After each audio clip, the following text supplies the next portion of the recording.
जय हिंद दोस्तों अगर आप इस चैनल से पहले से जुड़े हुए हैं तो आपको ये तो पता ही है कि हम अपने इस चैनल पर ऐसी ऐसी चीज़ों का रिव्यू करते हैं जिनके ऊपर इंडिया के अंदर पहले कभी भी वीडियोस नहीं बनी होती हैं। बट आज की वीडियो में जिस प्रोडक्ट के बारे में मैं आपको बताने जा रहा हूँ उसके ऊपर पूरे वर्ल्ड के अंदर अभी तक प्रॉपर वीडियो नहीं बनी हुई है, प्रॉपर रिव्यू की जो वीडियो है वो नहीं बनी हुई है। सो आज मैं आपसे बात करने जा रहा हूँ इन स्पीकर्स के बारे में।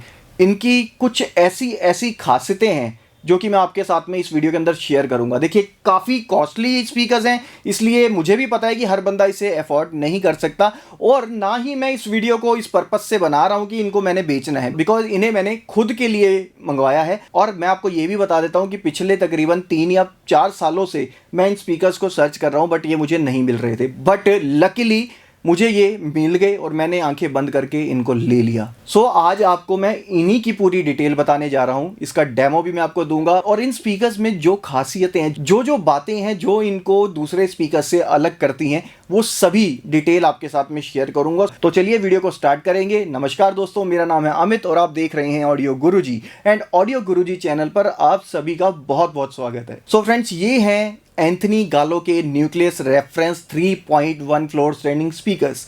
अभी अगर मैं इनकी खासियतों की बातें करूंगा ना आपसे, तो इसकी बहुत सी ऐसी खासियत हैं। तो सबसे पहली खासियत मैं आपको इसकी बताना चाहूँगा, इनकी जो साउंड क्वालिटी है।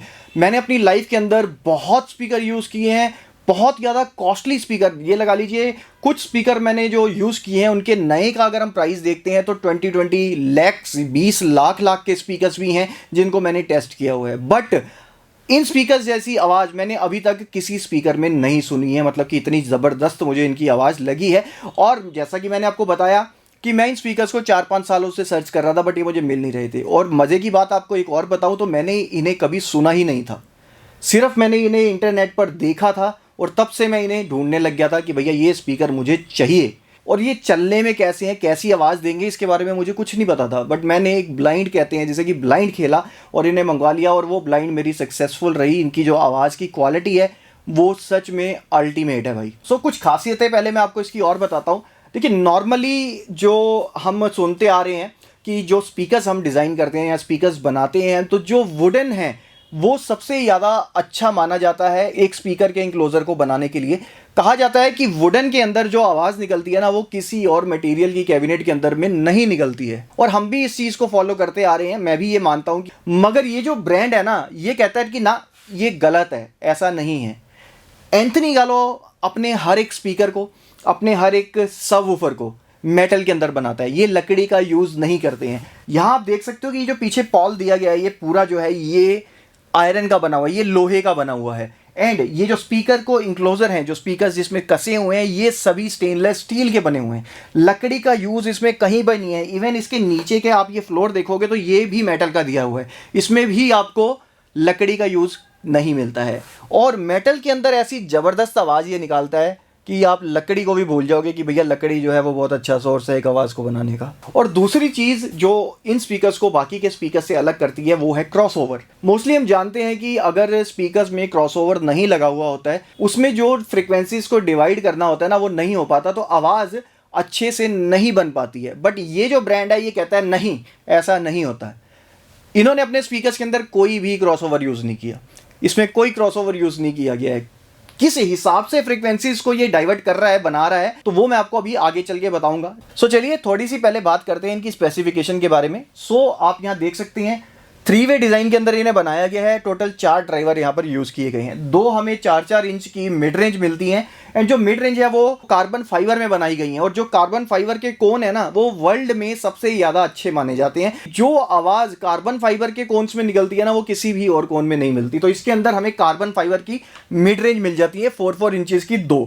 एक हमें लो फ्रीक्वेंसी के लिए आप देख सकते हो यहाँ पर एक 10 इंच का लॉन्ग थ्रो ड्राइवर दिया गया है। जो सराउंड है वो रबर में दिया गया है, एंड जो कोन है वो कार्बन फाइबर का ही हमें यहाँ पर दिया गया है। और इसकी बेस की जो आउटपुट है वो भी बहुत ज़्यादा अल्टीमेट आती है। एंड एक हमें हाई फ्रीक्वेंसी के लिए एक ड्राइवर दिया गया है। अब ये जो ड्राइवर है ना, ये CDT ड्राइवर इसे बोला जाता है। यानी कि CDT का मतलब क्या होता है वो भी मैं आपको बता देता हूँ। C for cylindrical diaphragm Twitter. तो ये जो ट्वीटर है ये सिलेंड्रिकल दिया गया है, आप देख सकते हो गोल होता है ये, एक तरीके का, मतलब पूरा तो गोल नहीं होता, पीछे से नहीं होता, आगे की जो लेफ्ट से लेकर राइट तक का जो एरिया है वो पूरा गोल ऐसे बनाया जाता है इसे।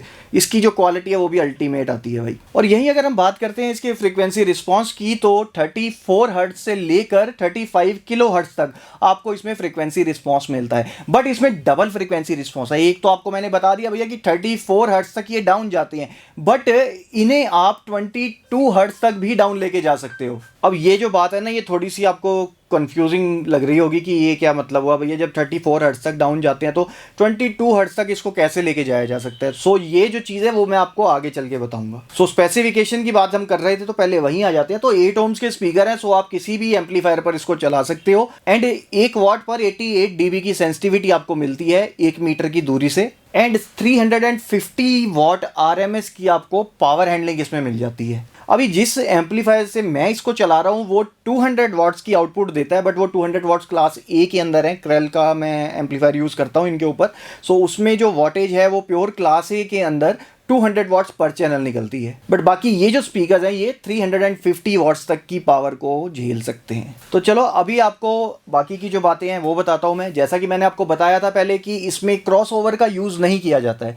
सो किस तरीके से इनको बनाया गया है आपको बता देता हूँ। तो देखिए, जो इसके मिड रेंज है और जो ट्विटर है उसके लिए कोई भी क्रॉसओवर यूज़ नहीं किया गया है। एंड ये जो लो फ्रीक्वेंसी ड्राइवर है इसके लिए हमें एक 125 हर्ट्ज का लो पास फिल्टर दे दिया गया है, जिसकी मदद से 125 हर्ट्ज से नीचे का सिग्नल जो है वो ही हमारे ड्राइवर तक पहुंच पाता है। एंड ऊपर जो ट्विटर और मिड रेंज दिया गया है उसमें क्रॉसओवर नहीं दिया गया। तो यहाँ पर फ्रीक्वेंसीज को एडजस्ट कैसे किया जाएगा, उसके लिए इस कंपनी ने जो ड्राइवर को बनाया है, जो वॉइस कॉइल बनाई है, उसकी वॉइस कॉइल को इस तरीके से बनाया गया है कि ट्विटर के अंदर 3000 हर्ट्ज से लेकर 35 किलो हर्ट्ज तक का फ्रीक्वेंसी रिस्पॉन्स ही जाएगा। यानी कि जो सिग्नल आप स्पीकर में दोगे उसमें से जो 3000 हर्ट्ज से ऊपर का सिग्नल है ना, उसको हमारा ट्विटर एक्सेप्ट करेगा। एंड 3000 हर्ट्ज से नीचे की जो आवाज़ है वो हमारी मिड रेंज के अंदर जाएगी। एंड जैसा कि मैंने आपको बताया था कि इसमें जो ट्विटर दिया गया है वो CDT दिया गया है, यानी कि सिलेंड्रिकल डायफ्राम। तो इससे आपको 300 डिग्री का डिस्पर्शन मिलता है। मैंने पहले एक वीडियो डाली थी जिसमें मैंने ट्विटर्स के बारे में बताया था। यहाँ ऊपर आई बटन पे मैं लिंक डाल दूंगा, आप उस वीडियो को देखिएगा। तो उसमें मैंने आपको बताया था कि जो स्पीकर्स को अलाइन करते हैं हम, जो परफॉर्मेंस अच्छी निकालने के लिए, उसमें हमें ट्विटर को अलाइन करना पड़ता है, पूरे स्पीकर को नहीं करना पड़ता। तो इसमें आपको 300 डिग्री का डिस्पर्शन मिल जाता है, जिसकी मदद से आप अपने स्पीकर्स को किसी भी तरीके से प्लेसमेंट दे दो, कोई फर्क नहीं पड़ता।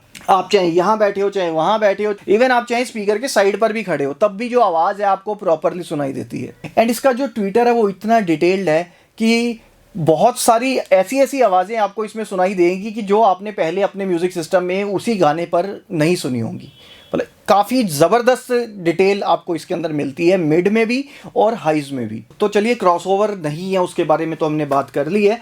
अभी मैंने आपको इसका जो फ्रीक्वेंसी रिस्पॉन्स बताया था, उस टाइम मैंने आपसे कहा था कि आप इन स्पीकर्स को 22 हर्ट्ज तक डाउन लेके जा सकते हो। सो वो करना कैसे है वो भी मैं आपको बताता हूँ।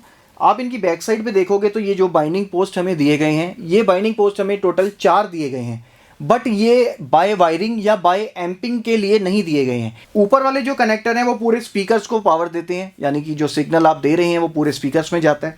नीचे के जो टर्मिनल्स हमें दिए गए हैं वो सिर्फ और सिर्फ सब वूफर के लिए दिए गए हैं।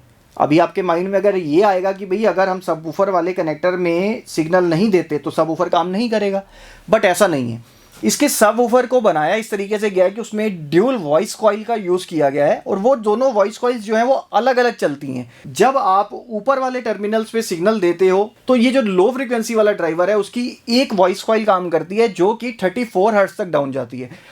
जब आप इसके नीचे वाले कनेक्टर्स में भी इनपुट डाल देते हो सब वूफर का, तब इसकी दूसरी वॉइस कॉइल भी काम करती है, और दोनों वॉइस कॉइल जब चलती हैं तो ये 22 हर्ट्ज तक डाउन चला जाता है। बट इसके लिए आपको एक अलग से पावर एम्पलीफायर लगाना पड़ेगा, तो उस एम्पलीफायर की मदद से आप इसकी सेकंड वॉइस कॉइल को एक्टिव कर सकते हो। बट मैंने इसकी सेकंड वॉइस कॉइल एक्टिव नहीं की है, मैंने इसे पूरे ही चलाया है इसी तरीके से, यानी कि 34 हर्ट्ज तक ही चलाया है। और मुझे 34 हर्ट्ज तक भी इतनी ज़बरदस्त बेस आउटपुट मिल रही है कि मेरे को नीचे वाला पंगा लेने की ज़रूरत ही नहीं पड़ रही है। तो चलो आप ना इनके कुछ डेमोज को सुनो, और हेडफोन ज़रूर लगा लेना डेमो सुनने के लिए।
सो आपने डेमो सुने तो आपको थोड़ा सा अंदाज़ा तो लग गया होगा। बाकी जब आप इसे रियलिटी में सामने बैठ के सुनोगे ना असली, तो आपको तब पता लगेगा कि क्या ज़बरदस्त आवाज़ आती है।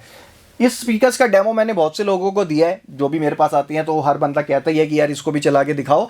तो हर एक का जो रिएक्शन है ना वो अल्टीमेट वाला मिला, कह रहे भैया ये आवाज़ कुछ अलग ही आवाज़ आ रही है मतलब इनमें। और सीरियसली आवाज़ जो है इसकी काफ़ी ज़्यादा ज़बरदस्त आवाज़ है सीरियसली। इसमें इसका जो स्वीट स्पॉट एरिया इतना ज़्यादा वाइड है, आपको कहीं पर भी, आप रूम में कहीं पर भी बैठ रहे हो ना, एकदम लाजवाब आवाज़ मिलती है आपको। एंड ट्विटर की वजह से जो कवरेज है वो इतनी ज़्यादा वाइड है कि आप यहाँ खड़े हो जाओ, यहाँ खड़े हो जाओ, आपको इक्वल आवाज़ सुनाई देती है पूरे रूम को, यानी कि ये फिल कर देता है। एंड जो इसकी मिड रेंज है यार, मिड रेंज इतनी अल्टीमेट क्वालिटी देती है, क्या क्रिस्प निकल के आता है, मतलब सिंगर ऐसा लगता है साला बाहर ही निकल के आ गया। सो चलिए इस वीडियो में फ्रेंड्स यही था, एक काफ़ी रेयर चीज़ थी, इसलिए सोचा कि आप लोगों के साथ भी मैं शेयर कर लेता हूँ इसे। और आपका क्या कहना है इन स्पीकर्स के बारे में, आपको कैसे लगे, तो ये मुझे कमेंट करके ज़रूर बताइएगा। बाकी आपके कोई क्वेश्चन हो तो कमेंट कीजिएगा, मैं पूरी कोशिश करूँगा उसका आंसर देने की। और अगर आप नए हैं तो प्लीज़ चैनल को सब्सक्राइब कीजिएगा, बेल आइकन को दबाइएगा और अपने दोस्तों के साथ वीडियो को शेयर ज़रूर कीजिएगा जो कि इसी टाइप का इंटरेस्ट रखते हों। और मैं आपसे इजाज़त चाहूँगा, आपसे मिलूँगा अगली वीडियो में। आप स्वस्थ रहें और मस्त रहें। जय हिंद दोस्तों।